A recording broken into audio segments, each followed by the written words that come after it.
tell all of us. One question was, don't we need privacy? Don't we need privacy? Because I was all the time talking about compartments, boxes. So how is privacy achieved? This is a very interesting question.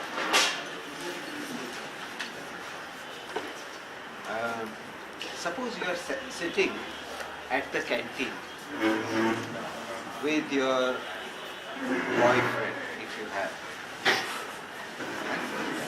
Other classmates come. Will they come and say, hey,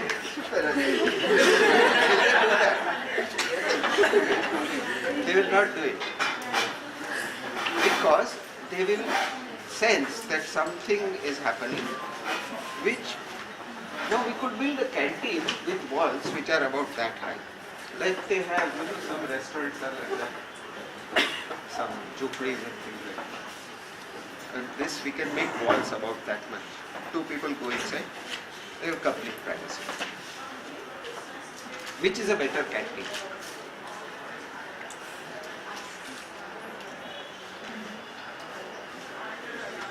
Now this canteen is made in a way that you can use it in many different ways. You can be a big group together. You can be a couple and sit a little further away. You can look away from everybody, you can look towards everybody. And by the process of the diversity of that space is making, you achieve different degrees of definition and different possibilities of use and relation. And I think one of the things that I was telling some students to whom I was talking, that for example, we could run this class and say attendance is compulsory. Every day I can come and take attendance and I can fulfill and I can make sure, and then I can say number of drawings, oh yes you have, tick, tick, tick, tick, tick, so then you pass, otherwise you fail. And I can make it very clear.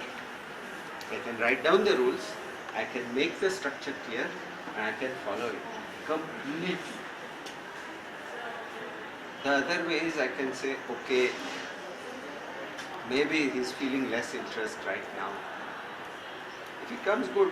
If he doesn't come, he's losing, but let's see, let's wait for 2-3 days.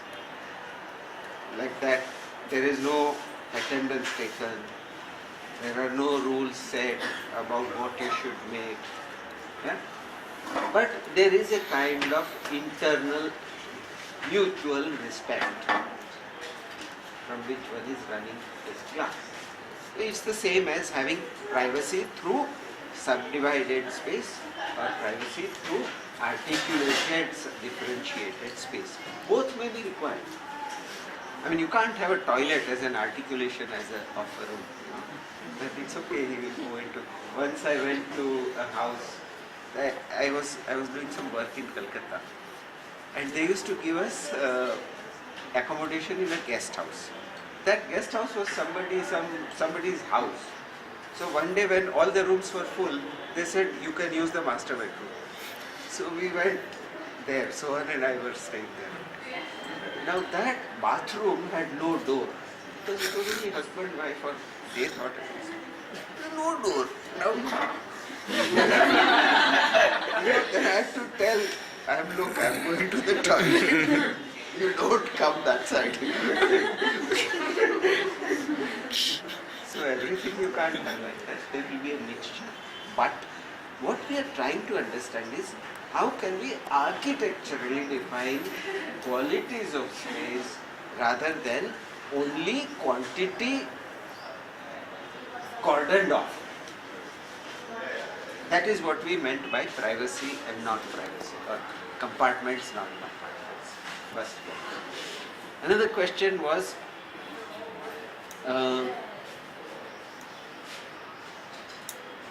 which was the other question? With some people, we were talking about what just now last? Subdivided space. Should there be a compound wall or not between houses? while within the house one wants to generate a certain kind of definition through mutual relationships and architecture helping that, between houses a clearer definition is sometimes required. I don't know if you have read Robert Frost's poem, Building Wall. It's a very good poem. He says that good walls do good neighbors make. Huh? Because neighbors, if the wall is not there, then I will start putting little bit something outside, then little bit more. Then that box will stay there for some time, something will grow there. Then every day I will start sitting there. And then few days later, when you come and see this, there will be a fight. Huh? So between neighbors, the wall is there. It will be at least up to this height, 7 foot height, 2.1 meters. And then later, if the two neighbors agree and they want to make an opening and so on, that once you start working with the four side by side, there will be some possibility that you can open up later. Right now the wall is there. Okay, that is second one. Third one was yes about humidity. That it's a humid place. Will not trees increase the humidity? Because trees also transpire and give out some. What do you think?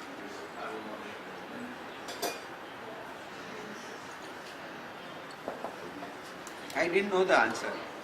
So I thought about, for thousands of years people have lived in such areas where there is humidity. And everywhere I have seen that they have kept the trees. So either they are complete idiots or I have not understood correctly. So the possibility of me being an idiot is more than them being an idiot, because they have to live there all the time. So I accepted that I had not understood properly. Then I started thinking. You see, the trees transpire, but overall humidity will not increase so much. But it is not you cannot reduce humidity, you can create breeze. Because breeze is the only thing that helps. You can't, can't bring that, dehumidifier, suck in the air and put through silica gel and all that. You can't do that. It's too much air. So, you have to create breeze. How do you create breeze? Then I was thinking of this place and I thought, wow, they've found something. The student told me, on the street they don't have any trees. So why? I was thinking, maybe it's like this. I'm not 100% sure, but maybe it is like this. If you take an overall environment in which there are some parts which are heavily shaded and some parts which are not shaded at all. When the sunlight falls, the parts which are not shaded get heated up and hot air rises. Low pressure is created here. The air which is under the shaded part is cool and it is denser and it will rush through to fill up that low pressure area. In between is the house. And you might find a very wonderful cycle. Like in Ahmedabad, we do it by creating the courtyard and the cool air is in the street. We store the cool air in the street by having very narrow street. There they store cool air under the trees. And it's quite amazing how that solves so many things. And then I realized that every time I go to the seaside, being in this kind of a location where there is a lot of building, not building, open, not open, and then the beach gets hot, and then the air comes through all those trees because it's cool air under the trees, and it really works. So maybe the whole question of humidity is to be connected to the question of where the sunlight falls, how the air moves, where is the cool air, And can it move through the house? Because again, wind, you cannot sort of aim a tube at it and say, wind, okay, this is your direction, okay, all right, I've got it. No, it's not like that. You have to create these different pressures. So it may be like that. That was third question. Any other question that we discussed with somebody else?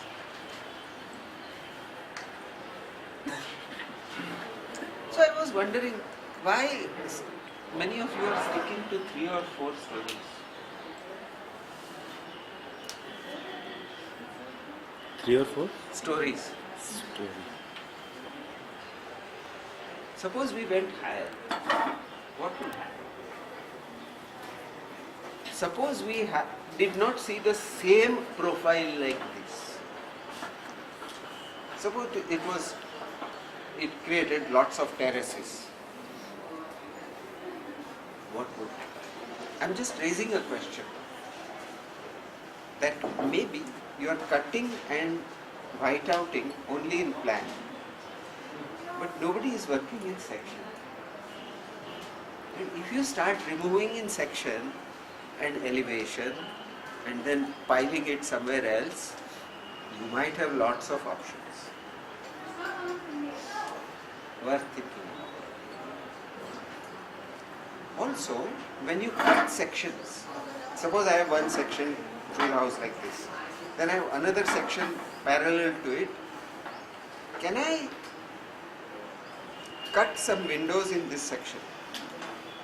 Or where the courtyard is, it can get cut, then through a room, and I stick the other section behind. And can I get 3-dimensional views as if I'm moving inside the house? And will that give me some ideas? So this cutting and pasting, you must do as if it's a playful exercise, not as something by which you are going to, plod along carefully, frightened. No. Be a rascal. Cut, lagao it somewhere else, put something somewhere, make this kind of 3-dimensional things, enjoy this thing and understand your house fully. The whole idea of this is you want to understand it. You want to try it in 10 different ways, understand it more. And that's why this is much faster than any other thing. So don't do.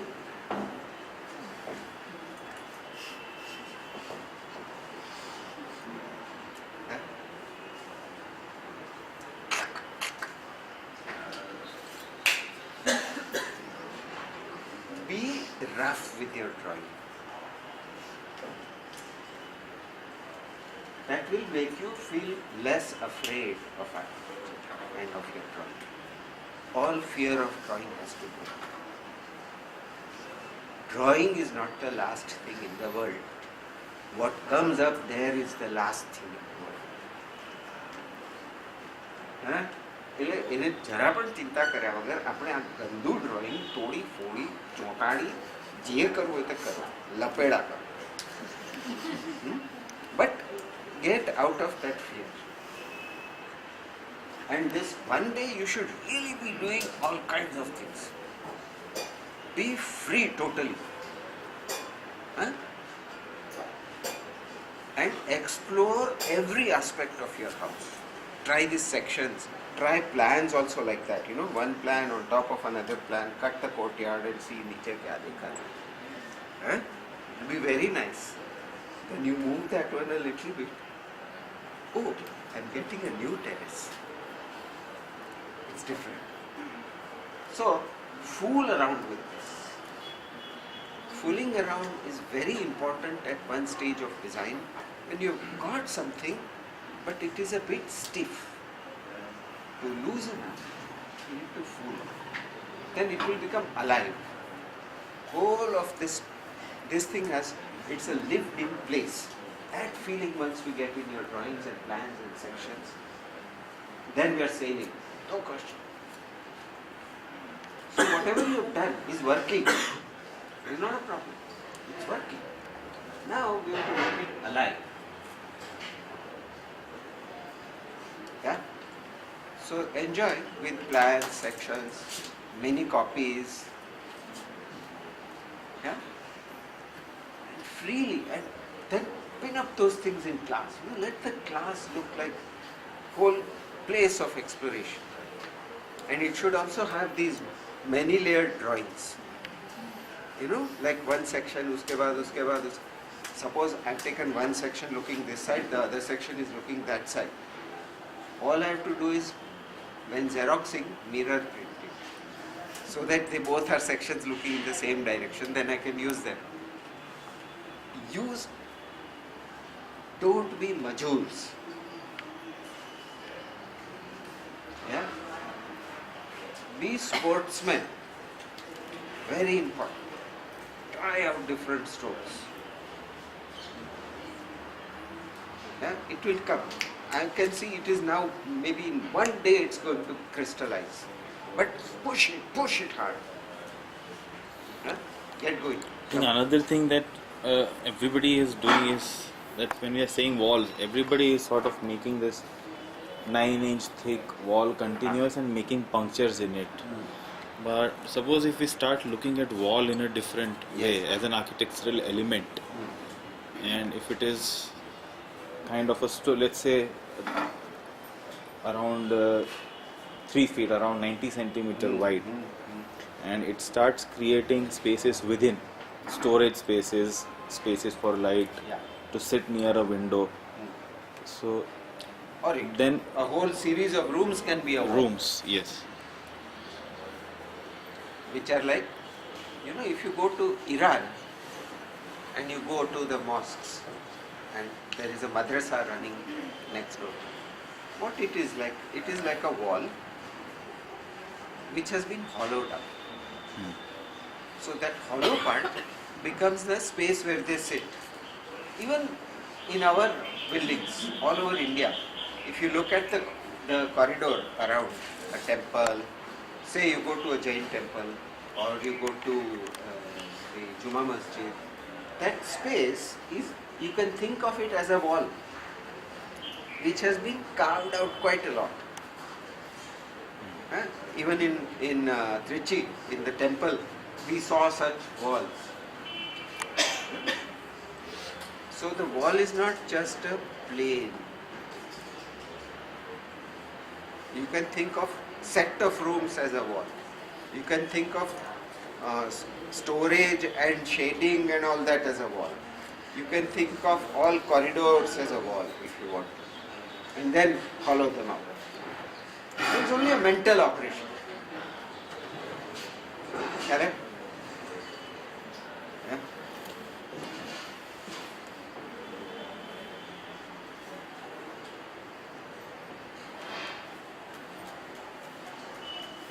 Okay. Enjoy.